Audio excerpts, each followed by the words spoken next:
আসসালামু আলাইকুম রাহমাতুল্লাহি ওবারাকাতুহু।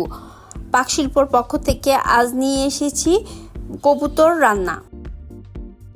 আমার পালা 4টি কবুতরের বাচ্চা ছিল। আমি এই বাচ্চাগুলোকে জবাই করে ভালোভাবে পরিষ্কার করে নিয়েছি, পরিষ্কার করে কেটে কুটে নিয়েছি রান্না করার জন্য। এবার রান্না করার পালা। প্রথমে আমি একটি হাঁড়িতে তেল দিয়েছি। তেলটা ভালোভাবে গরম হওয়া পর্যন্ত অপেক্ষা করব। তেলটা ভালোভাবে গরম হলে পেঁয়াজ কুচি দিয়ে লাল লাল করে ভেজে নিব। পেঁয়াজটা হালকা লাল হয়ে আসলে আমি সামান্য কয়টা এলাচ এবং সামান্য একটু দারচিনি দিয়ে দিব।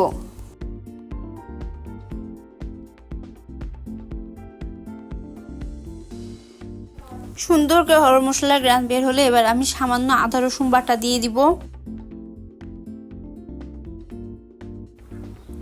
এবং সামান্য পরিমাণ মতো হলুদের গুঁড়া দিব। আদা রসুন বাটা এবং হলুদের গুঁড়াটা হালকা ভেজে নিব। আদা রসুন বাটা এবং হলুদটা হালকা ভাজার পরে সামান্য একটু পানি দিয়ে দিব, পরিমাণ মতো লবণ এবং সামান্য মরিচের গুঁড়া দিয়ে দিব, দিয়ে ভালোভাবে কষিয়ে নিব।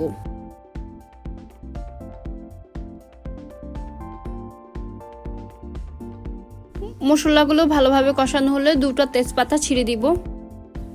আবারও কিছু পেঁয়াজ কুচি দিয়ে ভালোভাবে কষিয়ে নিব।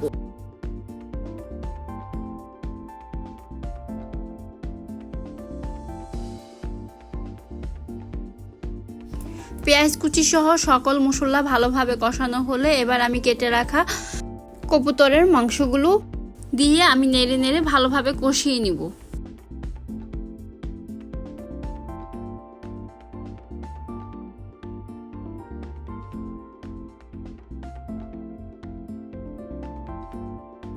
কবুতরের মাংসগুলো ভালোভাবে কষানোর ফাঁকে আমি সুন্দর গ্রানের জন্য গরম মশলার গুঁড়া দিব। নেড়ে নেড়ে ভালোভাবে ঢাকনা দিয়ে কবুতরের মাংসটাকে কষিয়ে নিব।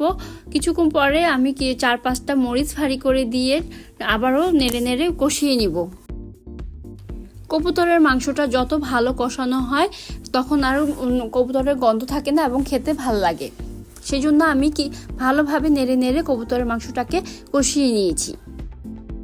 কবুতরের মাংসটা ভালোভাবে কষানোর পরে আমি সামান্য পরিমাণ পানি দিয়ে দিব।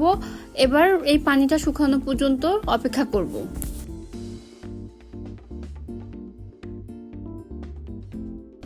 কিছুক্ষণ পর পর নেড়ে দিব যেন নিচে না লেগে যায়। এক পর্যায়ে পানিটা শুকিয়ে যাবে। পানিটা শুকিয়ে যখন তেলটা ভেসে উঠবে তখন আমি সামান্য জিরার গুঁড়া দিয়ে ভালোভাবে নেড়ে নিব। তৈরি হয়ে গেল আমার কবুতরের মাংস রান্না রেসিপি।